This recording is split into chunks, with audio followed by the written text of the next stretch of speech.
हाँ जी, सभी साथियों को नमस्कार। व्हाट्सअप ऑफिशियल यूट्यूब चैनल पर आप सभी का स्वागत है। आज हम डिटेल के अंदर बात करने वाले हैं Haryana police advertisement number 3/2018। Haryana police से रिलेटेड यह भर्ती थी और इसके अंदर केस हुआ था CWP 11590 2019 के अंदर। टोटल 52 केसेज थे। कितने थे? टोटल 52 केसेज थे। 3/2018 तो हरियाणा पुलिस की भर्ती थी। 4/2018 भर्ती थी ग्रुप डी की। तो ग्रुप डी की जो 4/2018 वाली भर्ती थी, इस वीडियो के अंदर हम पूरी डिटेल से बात करेंगे कि आगे आने वाले समय के अंदर कैसे स्क्रूटनी होगी, दोबारा से जो रिवाइज रिजल्ट बनेगा उसके अंदर जो बाहर अभ्यर्थी निकलेंगे उनके साथ क्या होगा क्या नहीं, तो सारी डिटेल में हम बात करने वाले हैं। वीडियो को अंत तक जरूर देखें। तो ग्रुप डी की जो एडवर्टीजमेंट नंबर थी वो 4/2018 थी। इसके अंदर क्या हुआ, अलग अलग शिफ्ट्स के अंदर एग्जाम हुआ। एग्जाम होने के बाद डायरेक्ट आपका क्या आया, रिजल्ट घोषित कर दिया गया और जिसको भी जो भी डिपार्टमेंट अलॉट होना था वो अलॉटमेंट कर दी गई, डिपार्टमेंट की अलॉटमेंट कर दी गई। मान लीजिए किसी अभ्यर्थी का सिलेक्शन हुआ, उसको डिपार्टमेंट अलॉट कर दिया गया, वह डिपार्टमेंट के अंदर गया और डिपार्टमेंट ने उसकी क्या की, डॉक्यूमेंट स्क्रूटनी की। डॉक्यूमेंट सारे के सारे चेक किए और उसके बाद उसको क्या, उसका जो भी स्टेशन देना था, जिस भी पोस्ट के लिए वह गया उसका स्टेशन दे दिया गया। अब देखिए वहां पर सोशियो इकोनॉमी के कितने नंबर थे? 10 नंबर थे। 10 नंबर थे। तो 10 नंबर में से 5 नंबर तो थे फादरलेस के और 5 नंबर थे नॉन जॉब के। नॉन जॉब के जिसके घर में जॉब नहीं है तो 5 नंबर तो वो हो गए, 5 हो गए फादरलेस के। फादरलेस के लिए कुछ कंडीशंस रखी गई कि जब पिताजी की मृत्यु हुई तो अभ्यर्थी की उम्र 15 साल से कम हो। जब पिताजी की उम्र, जब पिताजी की मृत्यु हुई तब उसकी उम्र, पिताजी की उम्र थी वो 42 साल से कम हो। तो ये दो कंडीशंस होगी। लेकिन शब्द यूज किया गया ऑर्फन। शब्द क्या यूज किया गया? ऑर्फन। ऑर्फन का मतलब तो ये होगा जिसके माता व पिता दोनों जीवित न हो। लेकिन ग्रुप डी जो 4/2018 की भर्ती थी उसके अंदर स्क्रूटनी डिपार्टमेंट के द्वारा की गई, वहाँ HSSC बोर्ड के द्वारा कोई स्क्रूटनी नहीं की गई। तो जिसने भी जैसे भी डॉक्यूमेंट्स अपलोड किए और फॉर्म के अंदर जो भी उन्होंने टिक किया, जैसे कि क्या आपकी उस समय पर उम्र 15 साल से कम थी, यस या नो, यस कर दिया। तो क्या आपके पिताजी की उम्र 42 साल से कम थी, यस या नो, तो यस या नो जो भी कंडीशन थी उसके ऊपर आपने टिक कर दिया। तो टिक करने के बाद उन्होंने क्या किया, जैसे मान लीजिए 52 नंबर्स थे आपके, 5 नंबर मिल गए आपको नॉन जॉब के और आपने यस कर रखा है टिक पे, फादरलेस हुआ आप, तो 5 नंबर आपको दे दिए। लेकिन वर्ड कौन सा यूज किया हुआ था? ऑर्फन वर्ड यूज किया हुआ था। तो आपका क्या कर दिया, सिलेक्शन कर दिया और आपने डॉक्यूमेंट स्क्रूटनी डिपार्टमेंट के अंदर करवाई और डिपार्टमेंट के अंदर आपने फादर का डेथ सर्टिफिकेट दिखा दिया। तो उसके बाद आप जॉब कर रहे हो। तो ये क्या हुआ, तो बाद में सरकार ने एक अमेंडमेंट किया और ऑर्फन की जगह पर फादरलेस वर्ड यूज कर दिया। फादरलेस वर्ड यूज कर दिया। तो सेम यही कंडीशन थी 3/2018 हरियाणा पुलिस की भर्ती के अंदर। उसके अंदर क्या हुआ, मार्च 2019 के अंदर इसका रिजल्ट घोषित हुआ था और फरवरी के अंदर, फरवरी या मार्च के अंदर ही ग्रुप डी का रिजल्ट घोषित हुआ था। पहले ग्रुप डी का, इस भर्ती के अंदर ग्रुप डी और जो स्टार्टिंग की भर्ती थी ग्रुप डी और हरियाणा पुलिस दोनों के अंदर बहुत सारी समस्याएं रही है। सबसे पहली समस्या तो ये थी कि ग्रुप डी का रिजल्ट पहले घोषित कर दिया गया और उसके बाद जब आप हरियाणा पुलिस की स्क्रूटनी करवाने गए तो तब बोला गया कि अगर जिसका भी ग्रुप डी के अंदर सिलेक्शन हुआ है उसको 5 नंबर नहीं मिलेंगे, चाहे वो ज्वाइन करे या ना करे। उन्होंने, बोर्ड ने एक बार आपको नंबर दे दिए, तो कई बच्चे तब वंचित रह गए उन नंबरों से। उन्होंने सोचा कि आपका तो ग्रुप डी में सिलेक्शन हुआ और आप ज्वाइन नहीं कर रहे लेकिन आपको तो नंबर नहीं मिलेंगे, तो उन्होंने नंबर वे क्लेम नहीं किए। तो ये भी कारण रहा। तो वे भी अभ्यर्थी फिर बाद में जब उन्हें पता चला कि बहुत सारे अभ्यर्थी 5 नंबर ले चुके हैं जिन्होंने ज्वाइन नहीं किया ग्रुप डी को, तो उन्होंने कोर्ट का रास्ता अपनाया और कोर्ट के द्वारा उन्होंने क्या किया, 5 नंबर मिले भी है। तो 3/2018 हरियाणा पुलिस के अंदर क्या हुआ कि वही ऑर्फन वर्ड यूज किया गया। लेकिन इस भर्ती के अंदर क्या हुआ कि जो पीछे जजमेंट आई थी तो उसके अंदर बताया गया, सबसे पहले तो कमीशन ने बोला कि हमने तो किसी को भी फादरलेस के मार्क्स नहीं दिए। लंबे समय तक वे एफिडेविट देते रहे कमीशन वाले कि हमने तो किसी को भी नंबर नहीं दिए हुए। बाद में जब जितने भी फादरलेस के कैंडिडेट थे जिन्होंने केस किया हुआ था, उन्होंने जब डाटा सर्च किया और जितनी भी लिस्टें आई हुई थी, जितनी भी जिनको भी बटालियन अलॉट हुई थी, उनका डाटा एकत्रित किया। एकत्रित करने के बाद हर एक गांव के अंदर पड़ताल की कि कहाँ पर कौन से अभ्यर्थी को कितने नंबर मिले हैं। तो उन्होंने केस के अंदर मांग रखी कि आप कंप्लीट डाटा किसको कितने नंबर मिले हैं, किसको कितने सोशियो इकोनॉमिक के नंबर मिले हैं, वो डाटा हमें प्रोवाइड कीजिए। जब कमीशन ने यह डाटा दिया जिसके अंदर सभी के सोशियो इकोनॉमिक मार्क्स लिखे हुए थे, तब उन्होंने देखा कि बहुत सारे अभ्यर्थियों को 10 नंबर मिले हुए हैं। तो 10 नंबर हुए, या 5 नंबर तो हो सकते हैं उसके अंदर नॉन जॉब के, और 5 हो सकते हैं या तो वो ऑर्फन हो, ओरिजिनल ऑर्फन है, या फिर उसको मिले होंगे फादरलेस के। जब उन्होंने अपनी सर्च जारी की, ढूंढना शुरू किया, बहुत सारे गांव में आपस में जान पहचान वालों से पूछा कि आपके गांव में ये बंदा है, उसको 10 नंबर मिले हुए हैं, किस चीज़ के मिले हुए हैं, क्या उसका फादर जिंदा है, क्या उसकी मदर जिंदा है, क्या उसको ऑर्फन के मिले हैं। तब उन्होंने जानकारी जुटाने के बाद ये मिला कि टोटल 49 कैंडिडेट्स ऐसे हैं, 49 कैंडिडेट्स ऐसे हैं, यह रिकॉर्ड कमीशन के द्वारा दिया गया। 49 कैंडिडेट ऐसे हैं जिन्होंने ना तो एप्लीकेशन फॉर्म के अंदर कोई क्लेम किया, ना तो उन्होंने एप्लीकेशन फॉर्म के अंदर क्लेम किया, कोई भी यस या नो नहीं किया हुआ। फादरलेस की जो टर्म्स है, जो 2 कंडीशंस है, उनके सामने नो किया हुआ है, लेकिन उनको क्या मार्क्स मिले हुए हैं, 5 मार्क्स मिले हुए हैं। तो जज ने इसी 49 कैंडिडेटों के डाटा के बाद बोला था कि आपने तो पिक एंड चूज पॉलिसी को अपनाया है, जिसको आपने मर्जी हुई उसको नंबर्स दे दिए, और जो अभ्यर्थी ओरिजिनल इसके हकदार थे उनको आपने नंबर नहीं दिए। कमीशन ने कहा कि हमारे पास जो स्टाफ आता है वो सीएस ऑफिस से आता है। तो इन्होंने सभी जो अलग अलग कमेटियां बनी थी, उन्होंने ऑर्फन वर्ड की डेफिनेशन अलग अलग पढ़ ली, अलग अलग पढ़ ली। किसी ने अपने हिसाब से 5 नंबर उनको दे दिए और किसी ने उनको नहीं दिए। तो ऐसा तो पॉसिबल है ही नहीं, क्योंकि सभी को पहले बताया जाता है कि आपको ऑर्फन किसके लिए करना। तो इसका मतलब क्या हुआ कि वहाँ पर उस समय पर इन 5 नंबर्स को देने में क्या हुई थी, धांधली हुई थी। तो अब ये जो जजमेंट आया हुआ, 52 कैंडिडेट्स ने ये केस किया हुआ था, तो लागू तो ये सभी के ऊपर होगा। तो टोटल जो इसके अंदर केस के अंदर चीज़ें लिखी हुई है वो मैं आपको बता देता हूँ। इसके अंदर लिखा हुआ है,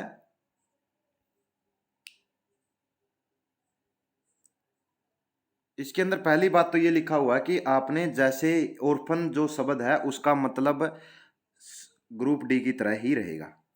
ग्रुप डी के अंदर आपने फादरलेस को 5 नंबर दिए हैं, वहाँ पर भी ऑर्फन वर्ड था, तो हरियाणा पुलिस के अंदर भी आपको 5 नंबर देने पड़ेंगे, और यहाँ पर भी ऑर्फन वर्ड बेशक से हो, लेकिन आपको फादरलेस को ये नंबर देने पड़ेंगे।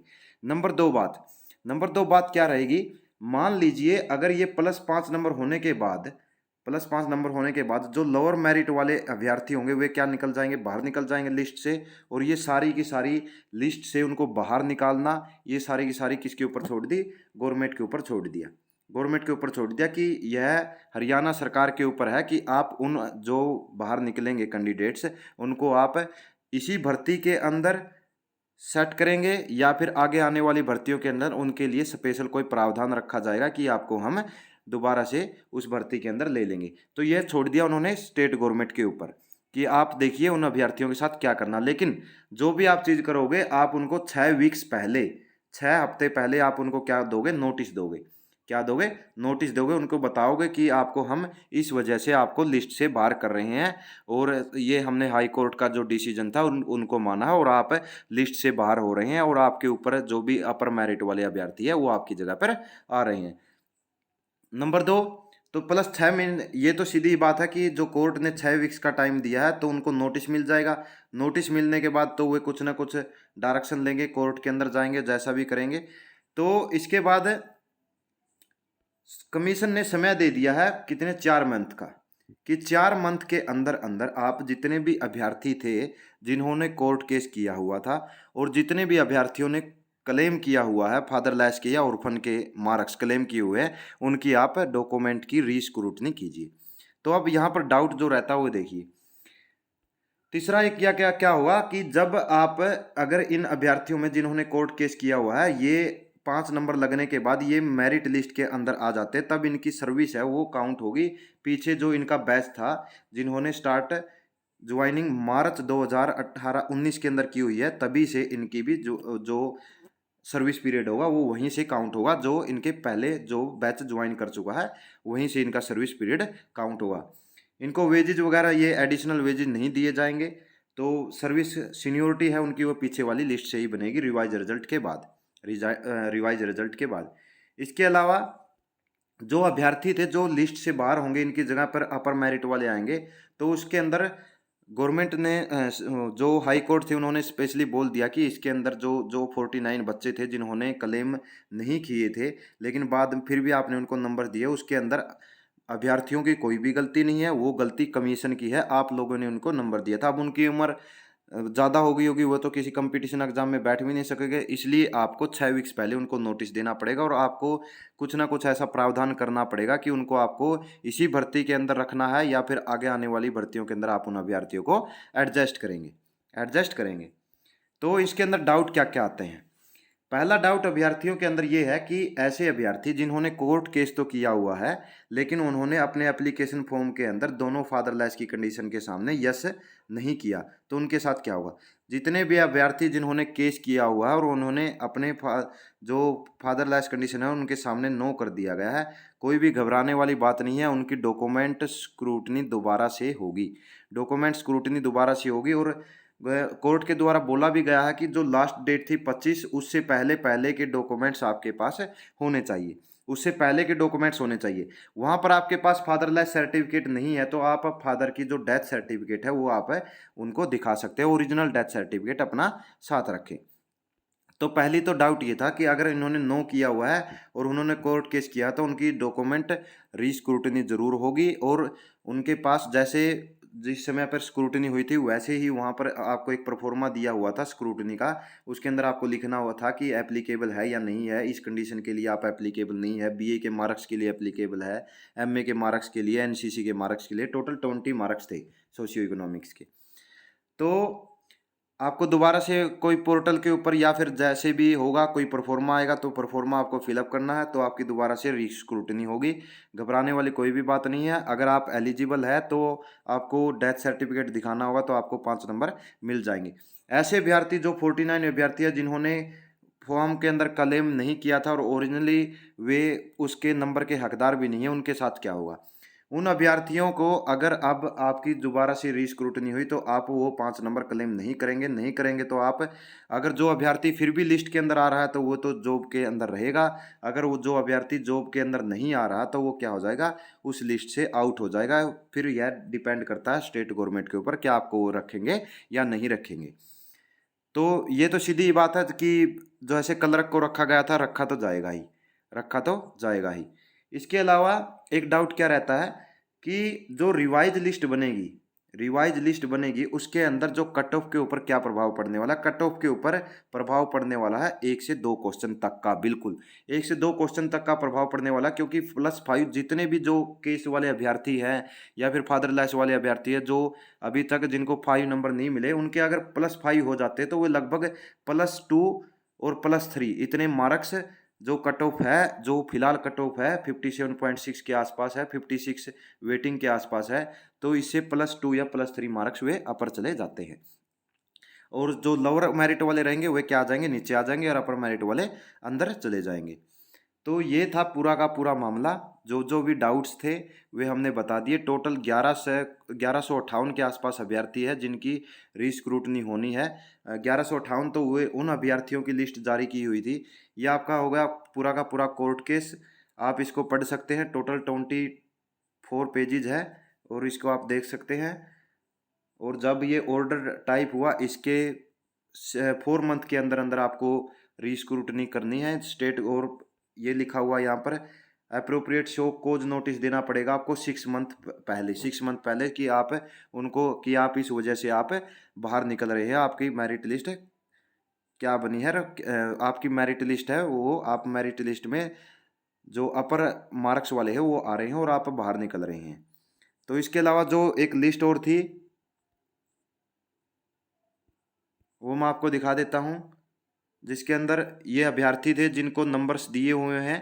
इस लिस्ट के अंदर लिखा हुआ है किन किन अभ्यर्थियों को जिन्होंने क्लेम भी नहीं किए उनको नंबर मिले हुए हैं, और जिन अभ्यर्थियों ने क्लेम किए हुए हैं ऑर्फन के जो भी मार्क्स है, ऑर्फन के मार्क्स क्लेम किए हुए हैं, वे टोटल अभ्यर्थी कितने हैं, वे होंगे आपके 132। तो ये हो गए। इसके अलावा फीमेल, ये आपके फीमेल कांस्टेबल के अंदर टोटल अभ्यर्थी थे 23 जिन्होंने क्लेम किए हुए हैं ऑर्फन के मार्क्स, और इनकी रीस्क्रूटनी दोबारा से होगी। स्क्रूटनी है इनकी दोबारा से होने वाली है। फीमेल कांस्टेबल जीडी के अंदर थे टोटल 23, और आईआरबी मेल के अंदर थे टोटल 7 कैंडिडेट्स, और सब इंस्पेक्टर मेल के अंदर थे 10 कैंडिडेट्स, और सब इंस्पेक्टर फीमेल के अंदर सिर्फ एक कैंडिडेट था। और मेल कांस्टेबल जीडी, जीडी के अंदर टोटल कितने कैंडिडेट्स थे, 7 ये, और 42 ये यहाँ पर लिखा हुआ है। यहाँ पर लिखा हुआ है कि ये ऐसे अभ्यर्थी हैं अगर इनको 5 मार्क्स वो विड्रॉ कर लेंगे, क्योंकि पहले कमीशन ने ये बोला था कि हम जिनको दिए हुए हैं ना 49 बच्चों को जो नंबर दिए हुए हैं हम उनसे विड्रॉ कर लेंगे, अगर वो लिस्ट से बाहर होंगे तो हम बाहर कर देंगे, अगर लिस्ट में रहेंगे तो उनको रख लेंगे। तो ये वे टोटल कैंडिडेट्स थे जो 5 नंबर हटाने के बाद क्या हो रहे थे, out from the selection list से बाहर हो रहे थे। उनकी कैटेगरी भी लिखी हुई है। ये सारे के सारे कैंडिडेट हुए थे जो सिलेक्शन से बाहर हो रहे थे, और जो सिलेक्शन के अंदर रह रहे थे 5 नंबर हटाने के बाद भी वो रिमेंड सिलेक्टेड। ये वे कैंडिडेट हैं, ये वे कैंडिडेट्स हैं remained in the selection, remained selected. और जितने भी टोटल कैंडिडेट मेल कांस्टेबल के अंदर जिन्होंने ऑर्फन के अंक क्लेम किए थे, वे टोटल कैंडिडेट कितने हैं, वे हैं आपके, ये टोटल कैंडिडेट आपके देखिए 1100 के आसपास है। 750 कैंडिडेट्स तो हैं, 752 कैंडिडेट्स तो है जीडी के अंदर, और फीमेल जीडी के अंदर है आपके, फीमेल जीडी के अंदर है आपके 102 कैंडिडेट। आईआरबी के अंदर है आपके 77 कैंडिडेट, और सब इंस्पेक्टर मेल के अंदर है ऐसे आपके 67 कैंडिडेट, और सब इंस्पेक्टर फीमेल के अंदर है 7 कैंडिडेट। तो कहने का मतलब ये होगा कि ये जितने भी कैंडिडेट हमने बताए हैं जिन्होंने क्लेम किए हुए हैं, इनकी स्क्रूटनी दोबारा से होगी। अगर इनको 5 नंबर लग के सिलेक्शन हो रहा है तो इनको सिलेक्शन में रखा जाएगा, और जिनको गलती से नंबर मिल गए थे और अब वे क्लेम नहीं कर रहे हैं, अपने नंबर विड्रॉ कर रहे हैं, उसके बाद अगर वे लिस्ट से बाहर होते हैं तो फिर वह स्टेट गवर्नमेंट का काम रह जाता है। और जिन्होंने स्क्रूटनी जो एप्लीकेशन फॉर्म था उसके अंदर यस या नो नहीं किया, तो उनके लिए घबराने वाली कोई भी बात नहीं है। उनके जो एक नोटिस डाला जाएगा कमीशन के द्वारा, जल्दी ही नोटिस डाला जाएगा, और उस नोटिस के अंदर लिखा होगा कि किन किन कैंडिडेट्स की स्क्रूटनी होनी है और कब कब होनी है, और उनको सभी को बुलाया जाएगा। जो वास्तव में हकदार है उन नंबर्स के, उनको वे नंबर दिए जाएंगे। आशा करता हूँ कि ये पूरा जो मामला था आप लोगों को ज़रूर समझ में आया होगा। धन्यवाद।